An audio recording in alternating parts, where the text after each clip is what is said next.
마음의 양식을 나눠드립니다. 네, 여기는 사주풀입니다. 오늘 순서 출발합니다.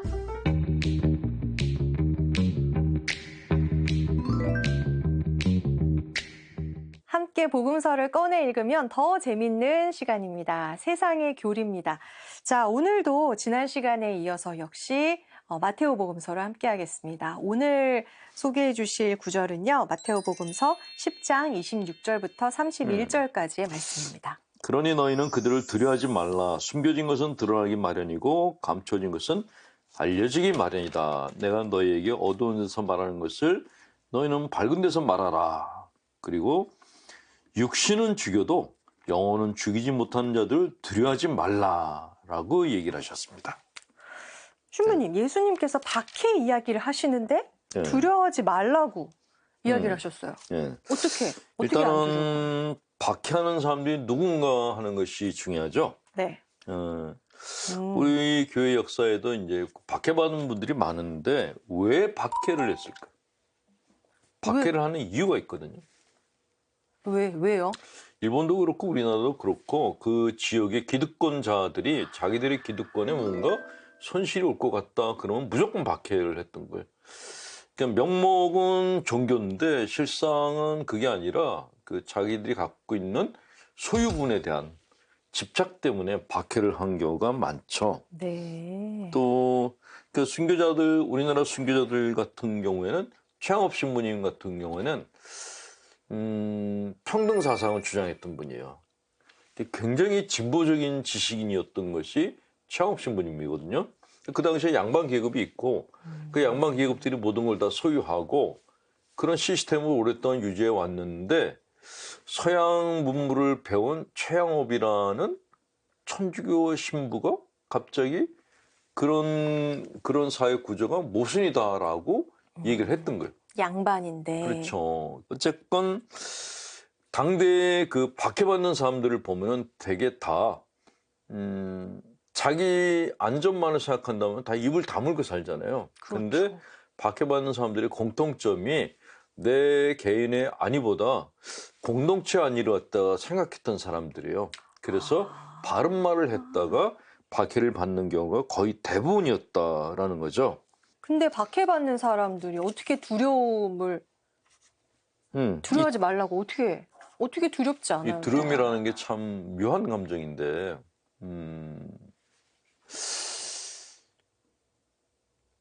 사람을 두렵게 만들면은 지배하기가 편해져.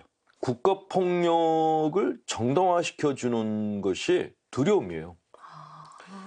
근데 이렇게 두려움을 가지면은 그런 폭력에 대해서 저항을 하지 못해요. 그러면은 권력층들이 그런 국민들을 갖다 그냥 두는가? 안 그래요. 처음에는 우리를 이 정도 뒀다가 나중에 가면서 우리를 점점 더 좁혀요. 더 힘들게 하는 거죠. 사육시켜요. 국민을 사육시켜요. 그러니까 뭐 공부하는 것도 획일적인 공부를 시키고 생각하는 것도 획일적인 사고방식을 갖게 하고 독재체제가 그래서 생기는 것이거든요. 네. 두려움을 가지면 이런 것들이 모든 것이 가능해지기 때문에 그래서 예수님께서 두려워하지 말라 그런 거예요. 두렵더라도 두려움에 압도당하지 말라라고 얘기하신 거죠. 시위에 나가서 경찰이 막 곤봉을 휘두르는데 안 무서운 사람이 어디 있겠어요. 너무 무섭죠. 그런데 아무것도 저항을 하지 않으면 더 심해져요. 압박이. 그 정말 큰 사례 중에 하나가 우리는 아시아 국가 중에서 한국은 정말 자랑스러운 그 역사를 갖고 있는 게 권력을 국민들의 힘으로 이렇게 바꾼 그런 사례들이 있었어요. 이게 정말 어마어마한 사건들이었던 거예요. 근데 이렇게 두려움에도 불구하고 저항을 해야지, 그래야지 국가폭력을 막을 수가 있다는 것이고, 이거는 가정에서도 똑같죠. 폭력적인 아버지들이 자기 와이프고 애들이고 다 이렇게 때리면서 지배하는 그런 게 가장들이 가끔 있어요. 그럴 때 자식들이 그냥 때린다고 막고 있으면은 아버지의 폭력이 더 심해져요. 그럴 땐 저항을 해야 된다라는 것이죠. 자, 두 번째 말씀으로 넘어가 보겠습니다. 마테오복음 10장 32절에서 33절까지의 말씀입니다. 자, 사람들 앞에서 나를 안다고 증언하면 나도 하나님 앞에서 안다고 증언할 것이고 모른다고 하면 나도 모른다고 할 거다라는 아주 간략한 말씀이에요. 근데 그러니까 이거는 정말 신부님. 현실적인 얘기죠?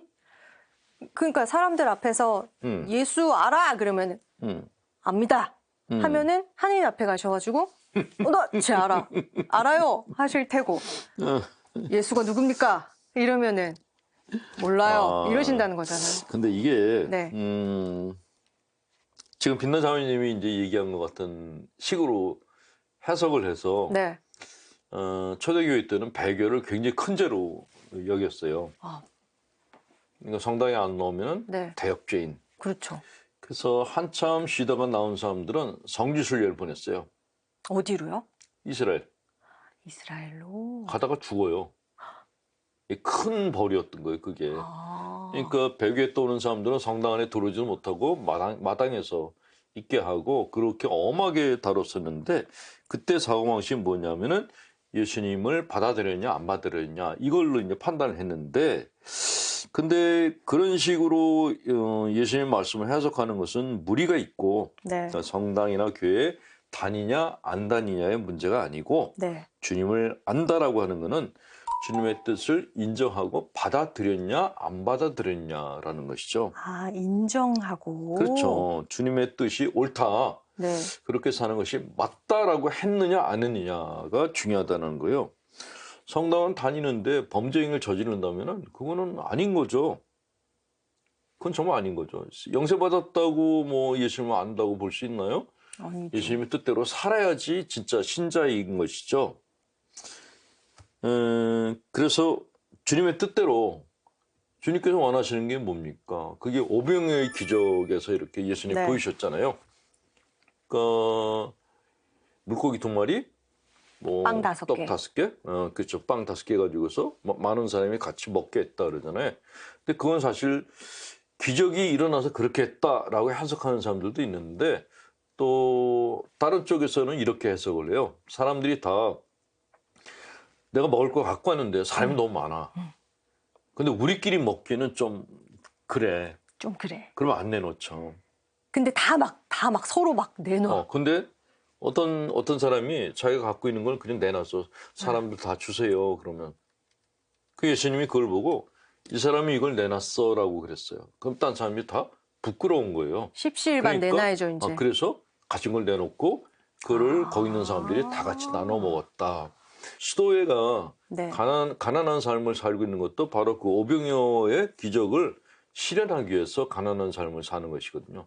그 수도회 안에서만이라도 그런 삶을 살자. 그래서 수도자들은 각자 자기들이 벌어놓은 것을 똑같이 나눠서 먹어요. 네. 근데 이거를 이제 공산주의에서 국가적으로 실천하겠다. 그래서 그건 안 돼요. 그 강제적으로 하고 있죠. 근데 이건 사실 자발적으로 해야 되는 거거든요. 근데 강제적으로 하니까 뭐 부자들은 반동분자고 숙청나가고 쫓겨나고 죽이고 이런 일들이 벌어진 거죠. 네.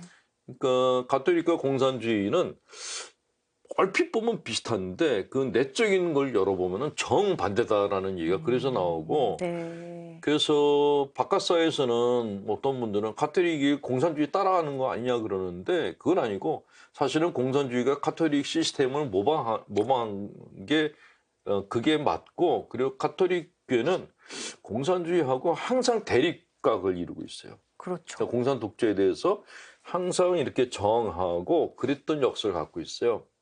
특히 이제 폴란드 같은 경우는 폴란드 공산 독재 정권이 들어섰을 때 가톨릭 신부들이 공산 정권에 의해서 여러 사람이 이렇게 살해당했거든요. 그러니까 가톨릭 교회는 공산주의하고 절대로 같이 갈 수가 없는 그런 내용을 갖고 있어요. 그러니까 네.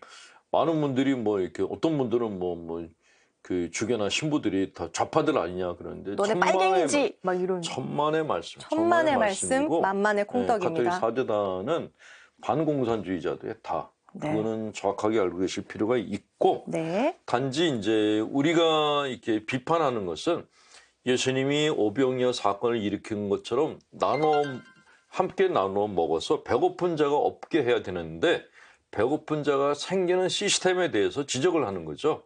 나누라고.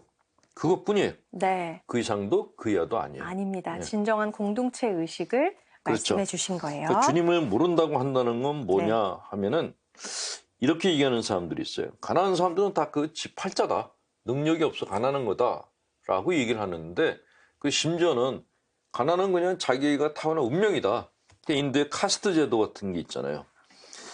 이런 것들이 주님의 뜻을 모른다고 하는 사람들이 주장하는 그런 이론이라는 것이죠. 네. 이런 거에 대해서는 가톨릭교회는 정면으로 이렇게 그 비판을 하고 있고 또 그런 것들을 사람들한테 가스라이팅하기 위해서 종교를 쓰는 경우는 막스가 얘기한 것처럼 그건 정말 종교를 마약처럼 사용하는 경우이기 때문에 네. 가톨릭교회에서는 그런 것들을 절대로 받아들일 수가 없다라는 것입니다. 네. 중3 아들이 친구와 원만하게 사귀지를 못하는 것 같습니다. 친구를 만나면 말을 못하고 쭈뼛거리거나 그 친구의 비위를 맞추느라 자신은 내팽겨칩니다. 그런 모습이 안타까워 얘기를 하면 제 말보다는 친구랑 한마디 더 하는 게 더 좋다고 합니다. 아들이 친구 관계를 올바르게 맺을 수 있도록 제가 도울 순 없을까요?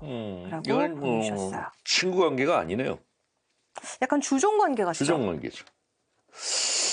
근데 왜 친구를 자기 주인으로 섬기고 있을까요? 왜 그런 거예요? 너무 마음이 아파요. 진짜. 우리 아들 이러고 있다고 생각하면 진짜 속에서 막 열불 터져요. 그렇죠. 자기 친구가 자기 종처럼 따라다니면서 자기가 하는 말은 100%다 듣는다면 이거를 심리학에서 이렇게 얘기하는데 내가 나 자신에 대한 평가가 있어요. 100점만 내가 나한테 점수를 준다면 100점 네. 만점에 몇 점을 줄 수 있을까요? 라고 질문을 드린다면 여러분들은 몇 점이라고 부르시겠습니까? 어떤 분들은 나는 100점이야. 그는 이제 공주병이에요. 그는 거의 이제 병원에 가야 될 수준이고 한 80점? 70점? 그 정도만 돼도 괜찮아요. 근데 어떤 분들은 나는 그냥 40점도 안 돼요. 나는 뭐 20점이에요. 나는 빵점짜리 이렇게 얘기하는 분들도 계세요. 그거는 그 사람의 자아가 굉장히 건강하지 못하다라는 거예요. 그러니까 내가 나한테 매기는 점수가 네. 몇 점이냐가 되게 중요해요. 자, 만약에 내가 빛나자매를 보고 네. 빛나자매는 100점 만점에 99점이에요. 그러면 기분이 어때요? 째지죠? 너무 좋죠. 근데 빛나자매는 내가 본 그 이렇게 진행자 중에서 10점이에요. 그러면 그냥 신부님하고 다시 얘기 안 하죠. 말을 그렇게 했는데도 네. 아까 기분이 좋았다가 갑자기 기분이 갑자기 확 확 떨어지거든요. 나빠졌어요, 지금. 저한 50점은 된다고 생각하고 있었단 말이에요. 근데 그 얘기를 남이 나한테 했을 때도 기분이 이렇게 했는데 내가 나한테도 똑같은 현상이 일어나요. 그러니까 이 아이가 어릴 때부터 나는 10점짜리야 라고 계속 얘기하고 있다는 거죠. 그러니까 내가 보기에 100점짜리로 보이는 친구를 따라다닐 수밖에 없는 거예요. 그러니까 문제는 왜 얘가 자기 네. 자신을 갖다가 낮게 평가하는가.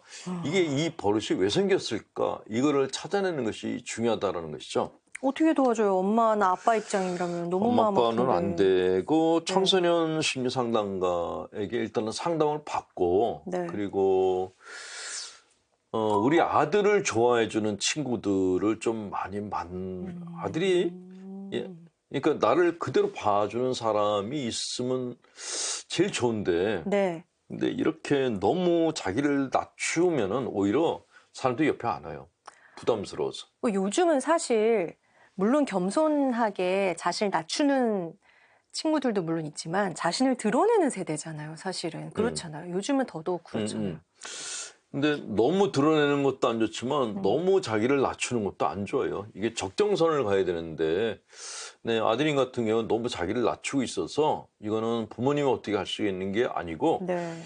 청소년 전문 상담가를 만나서 한번 상담을 받으시는 게 좋겠다라는 생각이 들고 네. 제가 걱정이 되는 거는 네. 비를 맞추는 그 친구가 성격장애자 같다는 생각이 드는 거예요. 그러니까 노예가 하나 생겼으니까 대등하게 대하지 않을 거란 말이죠. 이게 약간 은근한 왕따 이런 거 갑질. 있죠. 예. 네. 그러니까 딴 애들이 갑질하니까 딴 애들한테 왕따 당했으니까 내가 너 데리고 있을게. 그러니까 노예처럼 데리고 있는 거예요. 너무 마음 아파요. 그러니까 이런 경우는 사실 그 친구라고 하는데 친구가 아닐 수도 있다라는 생각이 들어서 좀 세심하게 관찰하시고 일단은 뭐 아들이 선택을 해야 되는 문제이기 때문에 네. 우선은 아들이 자기 자신에 대한 자존감을 좀 더 높게 가질 수 있도록 도와주는 게 좋은데 그건 부모님이 못해요. 전문 상담가한테 일단 보내시는 게 좋을 것 같다는 생각이 듭니다. 네, 꼭 상담 받으시고 네, 잘 해결이 됐으면 좋겠습니다. 예? 자, 이제 마칠 시간입니다. 저희 게시판 열려 있으니까요. 어떠한 답답한 이야기들 또 함께 고민하고 싶은 사연들 올려주시면은 함께 고민해 드리도록 하겠습니다. 저 여기서 인사드릴게요. 고맙습니다.